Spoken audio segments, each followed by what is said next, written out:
We have gathered here at a transformative moment for our country, Ghana, and of course, the continent, Africa. Let me say, a continent brimming with untapped potential and endless opportunities. I am full of excitement for this program on impact investment, which is a powerful tool to connect Ghana and Africa's burgeoning startups with the global audience that we deserve. Our theme today resonates deeply with the current trajectory of our economies as we strive to create sustainable, inclusive, and prosperous futures for our people, particularly our teeming youth. Let me situate my address on the power of impact investment, startup entrepreneurship, and global audience reach within the context of tourism and hospitality context. Impact investment refers to investment made with the intention of generating positive, measurable social and environmental impact alongside financial return. Within the context of the tourism and hospitality industry in Ghana and of course in Africa, this type of investment focuses on creating sustainable and inclusive growth, preserving cultural heritage, and enhancing community development. Impact investment is more than just a financial endeavor. It is a commitment to fostering positive social, environmental, and economic change. The importance of impact investment in tourism and hospitality is evident in one, economic development in the areas of job creation and local entrepreneurship. Two, social impact, as evident in community empowerment and cultural preservation. Three, environmental sustainability, ecotourism and sustainable practices. Inclusive growth, covering gender equality and youth engagement. Conservation and wildlife, covering protected areas of wildlife, water bodies, anti-poaching activities, and cultural heritage. By directing our resources into startups within this sector, we are not only empowering entrepreneurs, but also contributing to preserving our rich cultural heritage, promoting environmental sustainability, and enhancing the overall economic landscape. The ripple effects of such investments are profound, touching the lives of countless individuals and communities. When it comes to impact investment on the youth, our teeming youth, where, as you heard from the president of HCR earlier on, over 60% of the African population are within the youth bracket. And this is where we are trying to come up with programs like this. So we come up with investments that are very impactful. But it's not just any other investment that touch on social and environmental issues. That's where you see a lot of the global audience in terms of those investors seeking to help bridge that gap. You can find them. Business startups is a newly established one, typically in the early stages of development. So startups are usually founded by entrepreneurs. And when we talk about entrepreneurs, you can get three main entrepreneurs. There are those that are classified as opportunity entrepreneurs, those classified as social entrepreneurs, and those that are classified as necessity entrepreneurs.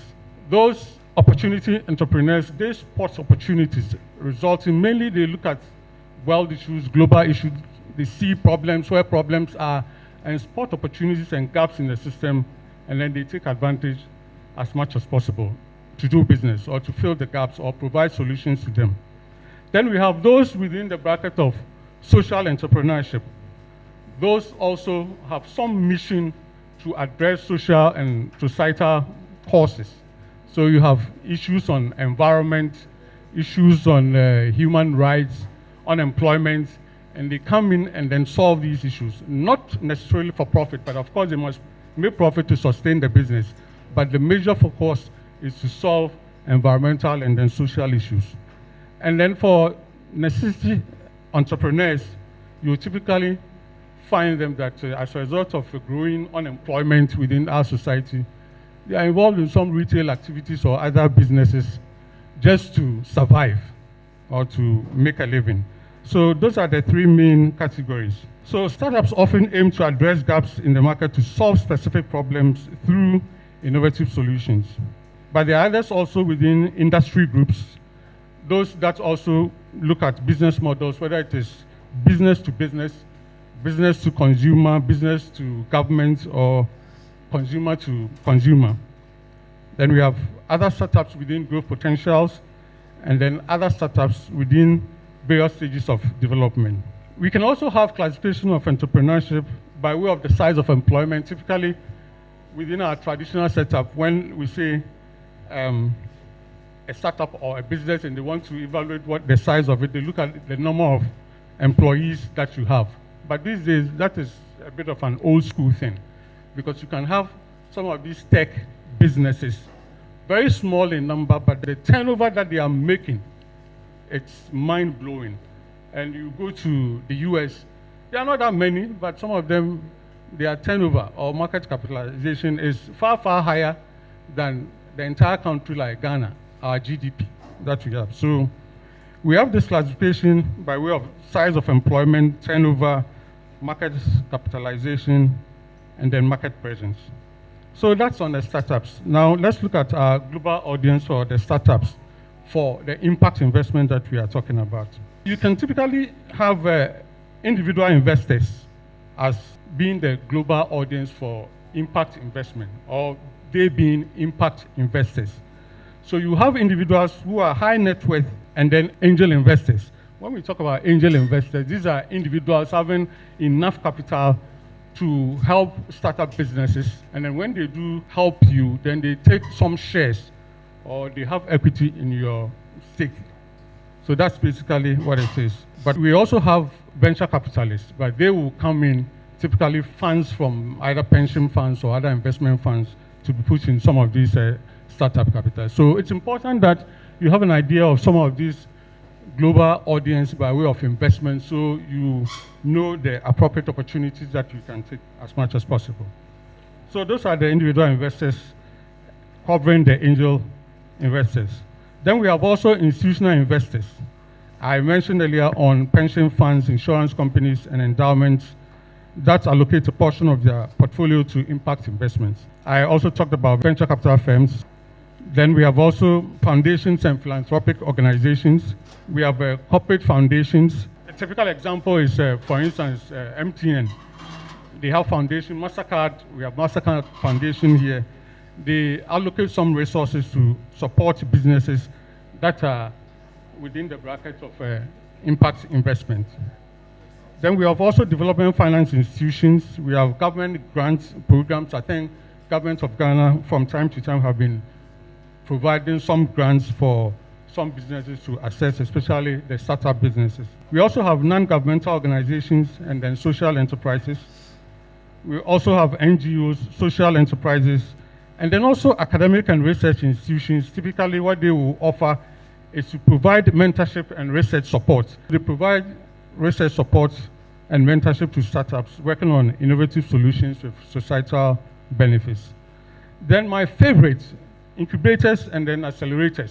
Incubator programs are very, very solid programs that provide opportunities. For instance, if you're a startup business, you can take up an office there, you don't pay anything. Some of them even do provide some form of funding, or your utilities you may not even pay. But you'll be there doing your business and they mentor you, you sort of go through some form of tutelage to come up. So once you are on your feet, you can exit and then grow accordingly. The beauty of this is that some of these incubator programs, the beneficiaries, they come back and then reinvest in the business so that it sustains it. So other startup businesses can also come in and then continue as such. And then we have also the accelerator program. So we have incubators and accelerator programs. There's a typical one in Ghana here, MEST Africa. This facility for tech startups, those in the technology space. You come up with an idea, whether you are even a content creator or you are app developer or any of these software development programmers. They create the environment for you to start your business, and as you grow, you exit. And for those of you, because we are talking to global audience and online, and the youth are following some of these things, that's where the focus is. You can take advantage of some of these things to start your business and grow your business as such. Then we have also crowdfunding platforms. They allow startups to raise small amounts of capital from a large number of individuals online. So we do this crowdfunding to support your startup. Then we have social media and online communities. So these are platforms that enable startups to reach global audience and gain support for their impact initiatives. Distinguished ladies and gentlemen, these global audiences, as we have here, show great deal of interest in pressing global issues. And there are a number of them there. One of our businesses have actually been a beneficiary of some of these global audience. Bill and Melinda Gates Foundation from the Global Fund when we started our advertising and marketing communications business somewhere in 2011, the focus was to do marketing communications and brand consultancy. We had opportunity to access funding, not direct funding, but have some projects done through the Global Fund, which is heavily funded by Bill and Melinda Gates Foundation, of course, with the support of United States of America, Germany, and other developed countries contributing to the fund. So they help in the area of malaria eradication, tuberculosis eradication, and then HIV. So once you go into some of these projects, then you can, have the opportunity to access some of these impact investments or the investors from that community as much as possible. So in our case, we were involved in healthcare communication, and we did a lot in terms of national campaigns, and it was a real benefit to us. So these impact investments solve pressing global issues, as I mentioned, eliminating poverty, solving inequality issues, and then issues on climate change, tourism, and access to education and healthcare. So having talked about all these impact investment, the startups, and then the global investors, how do we connect all these as a whole? So for Ghana and Africa startups, particularly within the tourism and the hospitality industry, accessing a global audience is crucial. It opens doors to new markets, diverse cultures, and a plethora of opportunities. So within the technology space, actually leverage technology. So how do you do this? Technology will typically bridge the geographical gaps and bring global audiences within reach. By embracing digital platforms, startups within the country and Africa can showcase their unique offerings, attract international tourists, and engage with potential investors and partners worldwide. You can also build strong networks through associations. As we are here, and please do not leave here without having some form of network or partnership struck before, because they are very, very important. That's where this platform is being created for you. So build on stronger networks through collaboration with global tourism boards, international travel agencies, and hospitality groups. And we have a lot of them here, very seasoned and experienced industry players that you can partner with to grow your businesses. What it seeks to do is that it boosts your image and then enhances your credibility as much as possible. The other strategy is to promote authentic experiences. So Ghana and Africa is rich in diverse cultures and of course stunning landscapes and unique experience, which you all know. So by promoting authentic and local experiences, our startups can attract tourists seeking meaningful and memorable journeys. Then in the area of skills development, we are looking at continuous learning and skills development, which are very, very key to everything that we are doing here. It borders on skills development. By providing training and development opportunities for young entrepreneurs, this will ensure they have the skills and knowledge to compete globally, manage businesses sustainably. So for impact investment to truly flourish, collaboration between all stakeholders is imperative. Governments, financial institutions, development agencies, industry operators, academia, and private investors. We must all work together to create an enabling environment for startups. And this will include supportive policies by governments and major stakeholders, providing access to capital, and then mentorship and support programs.